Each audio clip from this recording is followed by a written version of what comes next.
now. Over 80 people have been arrested in connection with gang rapes and robberies at a mine dump in Krugersdorp. They're expected to appear at the Krugersdorp Magistrates Court tomorrow. 8 women were raped and the film crew were robbed during a music video shoot earlier this week. Police Minister Nqobile met with some of the rape survivors in Alexandra today. eNCA reporter Nqobile Madlala joins us now for more. Nqobile, what are the civic societies saying about this incident?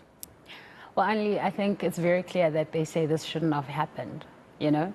They echo the same feeling as a community, saying that there's a lot that needed to be done that was not done.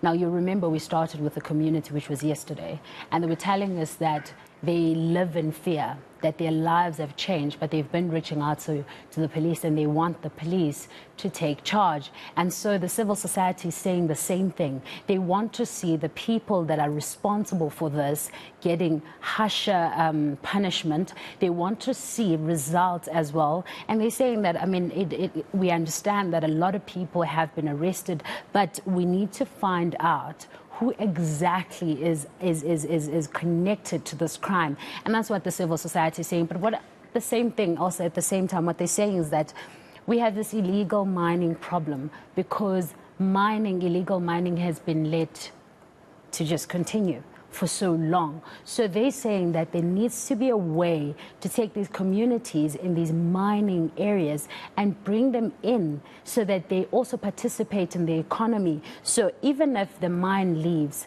the community still has a way of making money. So there's a lot that they're asking the government to do, but more than anything, they want to see people that are behind this gang rape, behind bars, and get harsher punishment. But let's listen in as some of the people speak to us.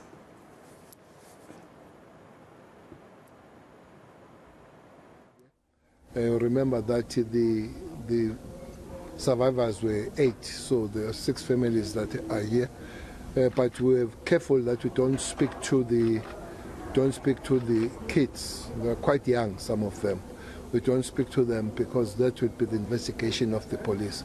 But parents have put some issues. They've asked some questions. We've answered. They've made some suggestions.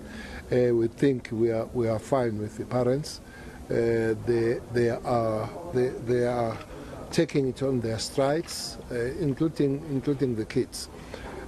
Police are investigating. We'll have to find exactly what has happened, and then I know that many people have been arrested, but we need the real perpetrators among those people.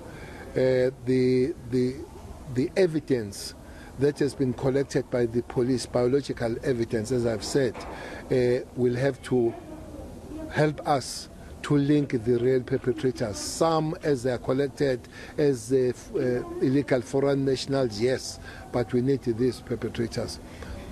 For some reason, somebody has sent in the social media the names and the addresses of these families and kids. Let me tell you, they're quite traumatized. They are not on a good shape, mentally and otherwise. Hence, the province under MSC Faith have sent psychologists and the social workers to come and work with them. We'll be doing that. I have spoken to the minister TSD to send further support mechanism to them. We have a team that is established within forensic to actually expedite the DNA, because remember, these are foreigners, so not all of them will be on our database. So the team is working around the clock, and we believe that probably latest by Friday we will have the results of their DNA and be able to match it with the DNA found in the crime scene, and on that note we can do our proper linkages. Nqobile, we were hearing from Police Minister Nqobile there and one of the detectives working on this case. And obviously they can be commended for reacting with so many resources and so much speed to assist not only the victims but their families.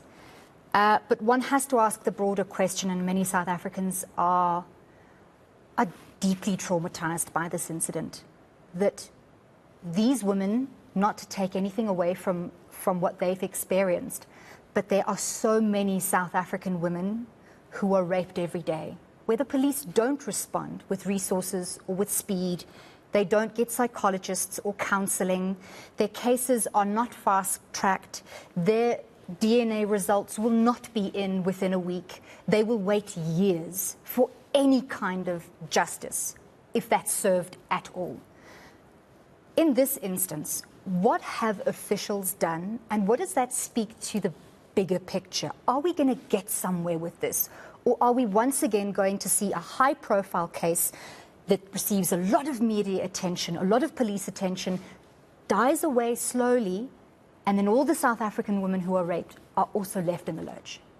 Well, it's interesting that you asked that, Annelie, because some of the leaders that we spoke to from Alexandra Parliament said the same thing, that there's a lot of these cases that they see on the ground that they have to deal with daily. We spoke to ACT Now, who also said that they've been working with numerous people on the ground and they have to look at these issues on a daily basis. Now, this one specifically, yes, may have media, but what the officials have done at this point is they've fast-checked the DNA.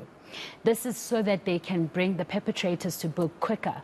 But of course, as people that are on the ground speaking to the community was clear that if you walk into that community, more than 50% of the people that live in the community have experienced the criminality, they have experienced rape. So there is definitely a need for officials to move in and work harder and not just do it for the media, but do it for the people on the ground. Some of them were even talking about the fact that maybe if SANDF came on the ground, maybe things will be more different. Maybe things will be better because they wouldn't have to deal with certain issues. I mean, there are a lot of allegations around the police working, and they were even alleging that the police are on payroll. But I mean, all these things are things that the communities need to face on a daily basis. And they need to deal with these issues on a daily basis. Some of them are even scared to open these cases. This definitely means that the minister needs to look at this deeply, but also at the same time, we need to understand what is happening. You know, what is really happening to these communities? What happens to these women long after?